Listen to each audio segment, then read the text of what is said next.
Good morning student, आज करेंगे हम chemical property of nitric acid. Previous video में हमने पढ़ा था कि हम नाइट्रिक एसिड को कैसे प्रिपेयर करेंगे, कैसे इसका मैन्युफैक्चर करेंगे हम कमर्शियली, और लेबोरेटरी में इसकी कैसे हम इसको प्रिपेयर कर सकते हैं। तो इसमें हमने ऑसवाल्ड प्रोसेस पढ़ा था, विकलैंड-हाइट प्रोसेस पढ़ा था, और लेबोरेटरी के लिए हमने देखा था कि अगर हम सोडियम नाइट्रेट को H2SO4 के साथ रिएक्ट करवाते हैं तो हमें क्या मिलता है, हमें नाइट्रिक एसिड मिल जाता है।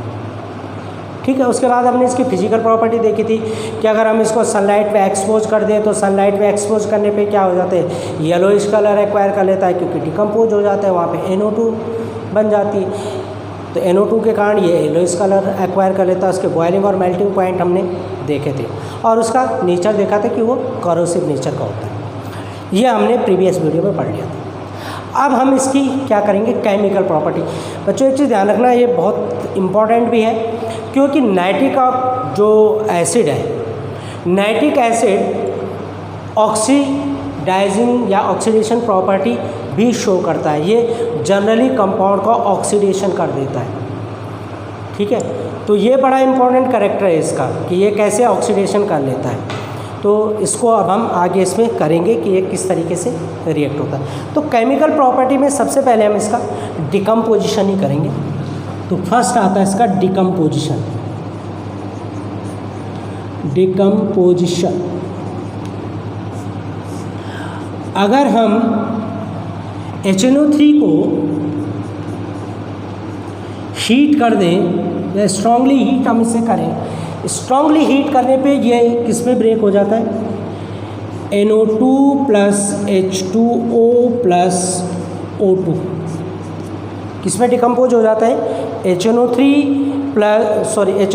Two gives NO2 plus H2O plus O2। तो डिकम्पोजिशन में HNO3 को अगर हम हीट करें तो हीट करने पे ये हमें क्या देता है, NO2 प्लस O2, यानी ये किसमें, नाइट्रोजन डाइऑक्साइड में क्या हो जाता है, कन्वर्ट हो जाता है। क्लियर। दूसरा आता है इसका acidic character. Acidic character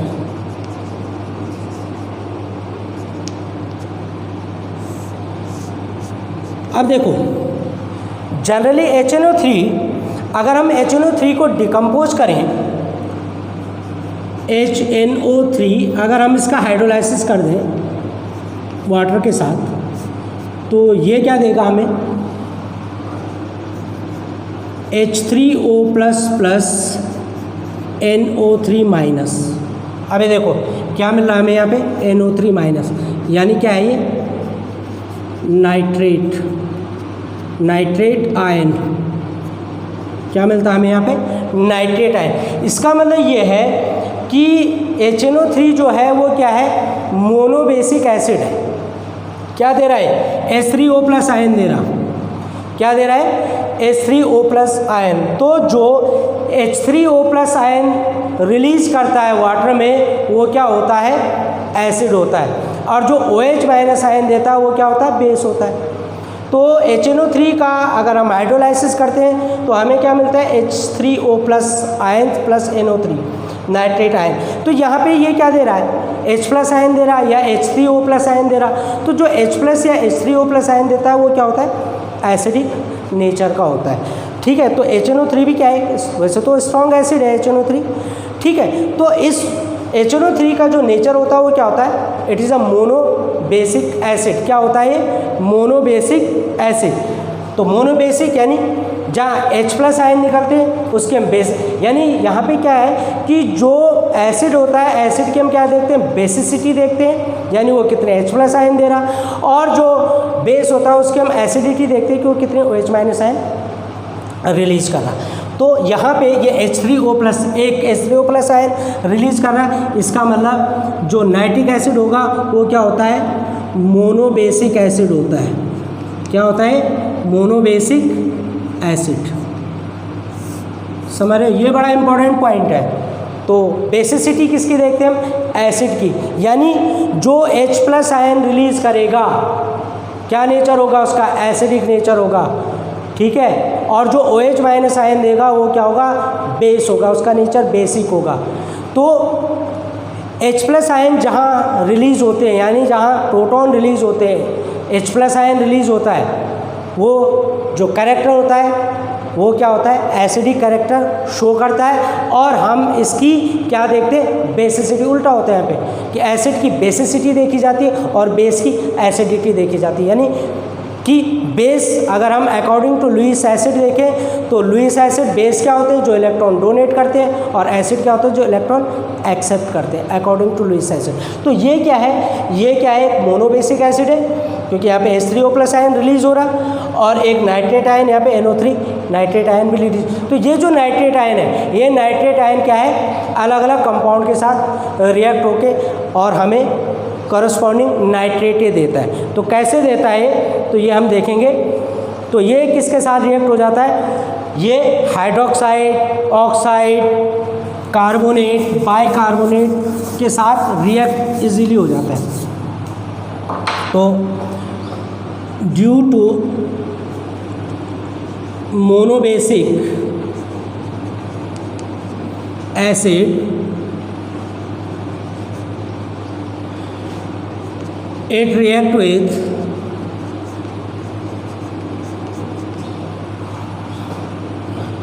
hydroxide, oxide, corresponding carbonate, bicarbonate, carbonate and bicarbonate। ठीक है। और किस में कन्वर्ट कर देता है, किस में कन्वर्ट कर देता है, carbonate and bicarbonate to form क्या देता है, करस्पॉन्डिंग नाइट्रेट। क्या देता है, करस्पॉन्डिंग नाइट्रेट दे देता है। अब कैसे देता है, देखो हम इसकी एक रिएक्शन देखते हैं, यहीं पे कर लेते हैं एक रिएक्शन इसकी। जैसे हमारे पास है NaOH, NaOH प्लस HNO3 तो गिव्स क्या देगा, NaNO3। देखो करस्पॉन्डिंग नाइट्रेट बन गया NaNO3 plus H2O, sodium nitrate same as oxide, calcium oxide plus HNO3 to gives क्या देगा, calcium nitrate CaNO3 whole twice, क्योंकि नाइट्रेट की वैलेंसी 1 होती है, प्लस H2O सेम एज। अगर आप क्या करना चाहें, कार्बोनेट, कार्बोनेट क्या, MgCO3 plus HNO3 to gives क्या दे देगा ये आपको, MgNO3 होल ट्वाइस प्लस क्या मिलेगा आपको यहाँ पे, CO2, कार्बोनेट जब आता है CO2 प्लस H2O, क्या मिलता है आपको, CO2 प्लस H2O। तो कार्बोनेट जहाँ आएगा वहाँ CO2 आपको ज़रूर मिलेगा, समझ रहे हो बच्चों। तो ये ऐसे बाइकार्बोनेट में MgHCO3, तो सेम यहाँ पे CO2 मिलेगा, बाई प्रोडक्ट आपका सेम आएगा।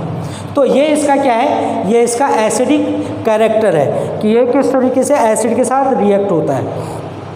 ठीक है। अब करेंगे हम इसका जो सबसे मेन इंपॉर्टेंट कैरेक्टर है, oxidizing property, oxidizing property of nitric acid.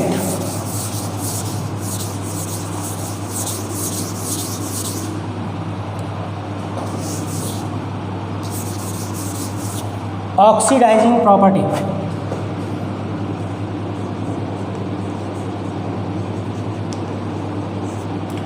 Oxidising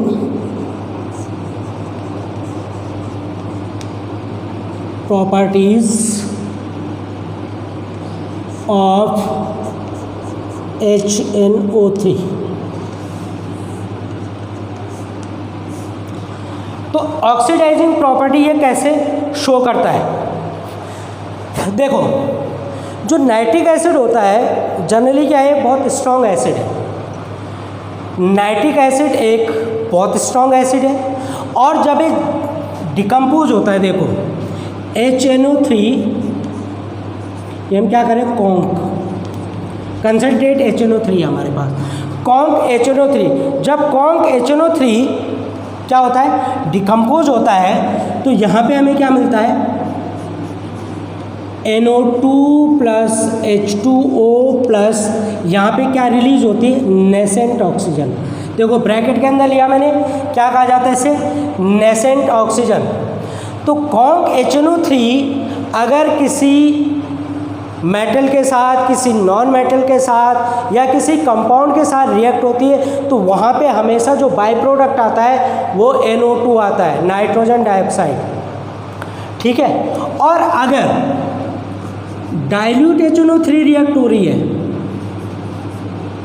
तो डाइल्यूट HNO3 रिएक्ट होकर क्या बनाती है, यहाँ पे देखो डाइल्यूट होगी तो हमें क्या मिलेगा, NO plus H2O plus nascent oxygen. और ऑक्सीडेशन किसके कारण होता है, इस ऑक्सीजन के कारण। अब डाइल्यूट HNO3 में NO क्यों मिलता है और कॉन्क में NO2 क्यों मिलता है, तो ऐसा बिलीव किया जाता है कि जो NO2 होता है, NO2 वाटर के साथ जब हम इसको डाइल्यूट करते हैं, जब HNO3 को हम डाइल्यूट करते हैं वाटर के साथ, डाइल्यूट वाटर के साथ ही होता है, तो HNO3 को जब डाइल्यूट करते हैं वाटर के साथ, तो यहाँ पे क्या है, NO किस में कन्वर्ट हो जाता है, NO कन्वर्ट हो जाता है आपका NO2 कन्वर्ट हो जाता है आपका किस में, NO में। जब हम इसका डाइल्यूशन करते हैं, HNO3 का डाइल्यूशन करते हैं, तो NO2 यानी नाइट्रोजन डाइऑक्साइड कन्वर्ट हो जाती है किस में, NO में, नाइट्रिक ऑक्साइड में। इसलिए हमें डाइल्यूट HNO3 के साथ क्या मिलता है, NO मिलता है, और कॉन्क के साथ हमें क्या मिलता है, कॉन्क के साथ मिलता है हमें NO2, ठीक है। तो अगर हम देखें, देखो अगर हम डाइल्यूट का यहाँ पे देखें, HNO3 कॉन्क HNO3 क्या बन रही है, NO2 plus H2O plus oxygen. तो डाइल्यूट अगर हम इसमें और वाटर डालते हैं तो NO2, ठीक है, अगर हम इसमें वाटर एक्सेस अमाउंट में डाल देते हैं, हाइड्रोलाइसिस करते हैं, डाइल्यूट इसे बनाते हैं, तो ये किस में कन्वर्ट होती है, HNO3 प्लस NO किस में आती है, HNO3 प्लस NO, ठीक है। तो ये देखो ये क्या मिल रहा है हमें यहाँ पे, NO ये। तो इसीलिए ये माना जाता है कि अगर हम HNO3 का डाइल्यूशन करते हैं तो वहाँ पे जो NO2 बनती है, NO2 फिर क्या होती है, NO2 का हाइड्रोलाइसिस होता है और NO2 किस में कन्वर्ट हो जाती है, NO में, और HNO3 तो बन ही रहा, HNO3 फिर क्या होगा, NO2 में कन्वर्ट हो जाएगा प्लस H2। तो ये प्रोसेस चलता रहता है। तो जनरली क्या है कि अगर कॉन्क HNO3 है तो हमें NO2 मिलता है यानी नाइट्रोजन डाइऑक्साइड मिलता है, और डाइल्यूट अगर HNO3 है तो हमें प्रोडक्ट क्या मिलता है, बाई प्रोडक्ट NO। ये ध्यान रखना कि कॉन्क में हमें NO2 मिलेगा और डाइल्यूट में हमें NO मिलेगा। तो अब हम इसके अकॉर्डिंग रिएक्शन करते हैं, और सबसे पहले रिएक्शन करते हैं हम किसकी, कार्बन के साथ, reaction with carbon, reaction with non metal करेंगे पहले हम इसके साथ रिएक्शन विद नॉन मेटल। तो नॉन मेटल में सबसे पहले हम लेंगे carbon, reaction with non metal.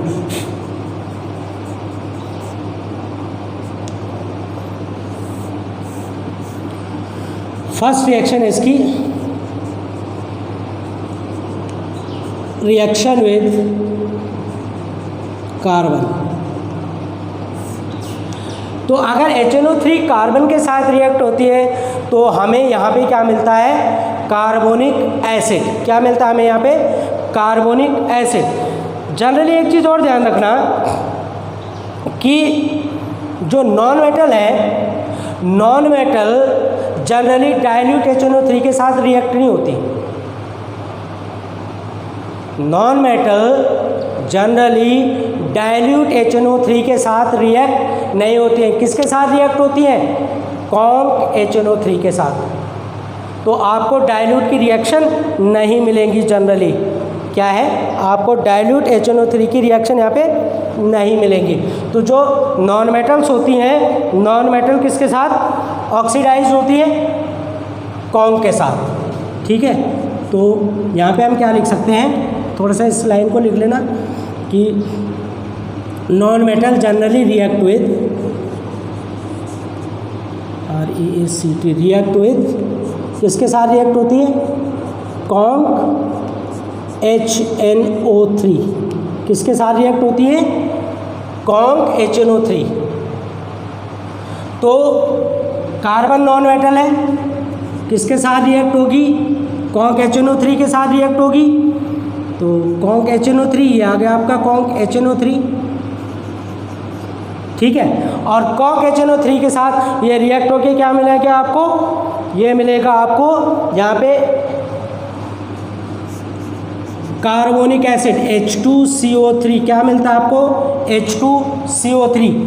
तो कार्बन अगर HNO3 के साथ रिएक्ट होती है तो हमें यहाँ पे कार्बोनिक एसिड मिलता है, प्लस जो बाई प्रोडक्ट मिलेगा, क्योंकि कॉन्क है तो हमें बाई प्रोडक्ट क्या मिलेगा, NO2 प्लस H2O, ठीक है। अगर हम इस रिएक्शन को जनरली ब्रेक करके देखें तो देखो कैसे रिएक्शन होती है, देखो HNO3 कॉन्क तो गिव्स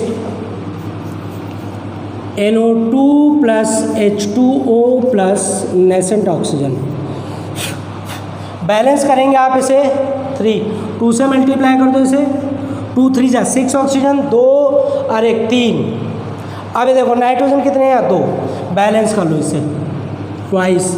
हाइड्रोजन कितने हो गए, 2, oxygen 6, nitrogen 2 complete, hydrogen 2 complete, oxygen देखो 2 2 4 प्लस 1 5 प्लस 1 6। अब ये जो नेसेंट ऑक्सीजन है, ये नेसेंट ऑक्सीजन इस कार्बन के साथ रिएक्ट होगी और इस कार्बन को कन्वर्ट करेगी किसमें, कार्बोनिक एसिड में। तो यहाँ पे हम अमाउंट क्या लेंगे, ये वाटर के को भी लेंगे हम इसमें यहाँ पे।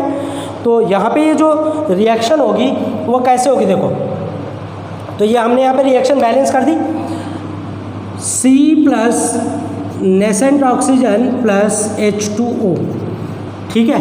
टू गिव्स, यहाँ पे देखो 6 ही हो रहे, 2 2 4 5 1 4, ठीक है, 3 2 6 हो रहे, ठीक है। अब देखो यहाँ पे C plus O plus H2O क्या मिला हमें, यहाँ पे मिले हमें, यहाँ पे मिला हमें H2CO3। अगर हम इसे बैलेंस करेंगे तो ये ट्वाइस ऑफ ऑक्सीजन हो जाएगी, ठीक है। इस इक्वेशन को हम 2 से मल्टीप्लाई कर लेते हैं। इस इक्वेशन को अगर हम बैलेंस करें तो बैलेंस करने के लिए हम इसे 2 से मल्टीप्लाई करते हैं, तो तब ये ट्वाइस ऑफ ऑक्सीजन, ये 2 2 कैंसिल हो जाएगा और जो हमारा प्रोडक्ट आएगा वो देखो क्या आएगा, C प्लस 2, देखो 2 2 जा 4 HNO3। ये आप लोगों ने 11th में जब ऑक्सीडेशन रिडक्शन चैप्टर पढ़ा है तो वहाँ पे आपको पता है कि आयन इलेक्ट्रॉन मेथड या ऑक्सीडेशन मेथड से हम कैसे इनको बैलेंस करते हैं। तो सेम यहाँ पे भी हम वही फॉर्मूला अप्लाई कर रहे हैं। ये चीज़ अलग है कि मैं उसको पूरा नहीं कर रहा हूँ, लेकिन आपको पता है कि कैसे इसको किया जाता है। तो ये हो जाएगा 4HNO3, ठीक है। प्लस एक चीज़ और आई है यहाँ पे हमारे पास, C प्लस 4HNO3, और ये देगा हमें, यहाँ देखो H2O, ये कैंसिल हो जाएगा आपका, ट्वाइस ऑफ H2O आप यहाँ भी लेंगे, ठीक है। तो ये देगा आपको 2 गिव्स, अगर H2 आप देखेंगे ये आएगा आपका H2CO3 by product plus 2NO2 नहीं आएगा बल्कि 2 2 जा 4NO आएगा, 4NO प्लस क्या है और क्या मिला आपको, H2O। तो अब देखो यहाँ पे 2H2O से 1H2O माइनस हो गया, तो 1H2, ये देखो 2 इंटू H2, 2 माइनस 1, ये देखो ये राइट हैंड साइड में लेफ्ट हैंड साइड में माइनस हो जाएगा, तो 1H2O ये आ गया, 2 2 जा 4NO आ गया और कार्बन आपका आ गया H2CO3। तो ये आपकी कार्बन के साथ सेम एज दूसरी रिएक्शन लिखेंगे हम किसके साथ, आयोडीन के साथ। यहाँ पे ये क्या देता हमें, आयोडिक एसिड। आयोडीन के साथ जब ये रिएक्ट करता है तो हमें क्या मिलता है, iodic acid HiO3, reaction with iodine iodine.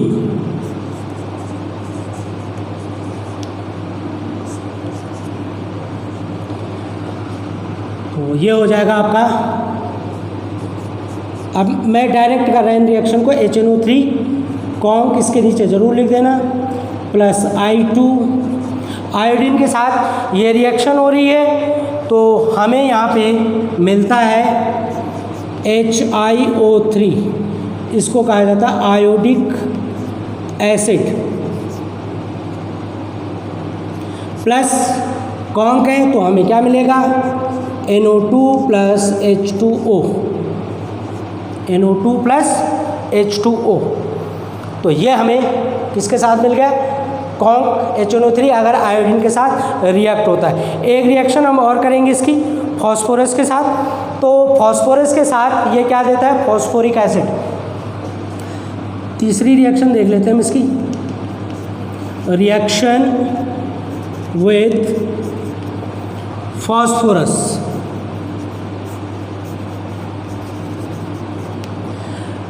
तो फॉस्फोरस जो होता है वो किस फॉर्म में एग्जिस्ट होता है, P4 फॉर्म में, P4 प्लस HNO3, सब कॉन्क है, क्योंकि नॉन मेटल के साथ कौन रिएक्ट होता है, कॉन्क। क्या देगा हमें, H3PO4। H3PO4 क्या होता है आपका, ये होता है phosphoric acid plus by product NO2 plus H2O, तो NO2 प्लस H2O मिल गए हमें। तो ये है आपकी फास्फोरिक एसिड की रिएक्शन। ठीक है बच्चों, नेक्स्ट वीडियो में हम इसकी मेटल के साथ रिएक्शन करवाएंगे और नॉन मेटल के साथ, तो कुछ रिएक्शन उसकी करेंगे। तब तक टिल देन गुड बाय।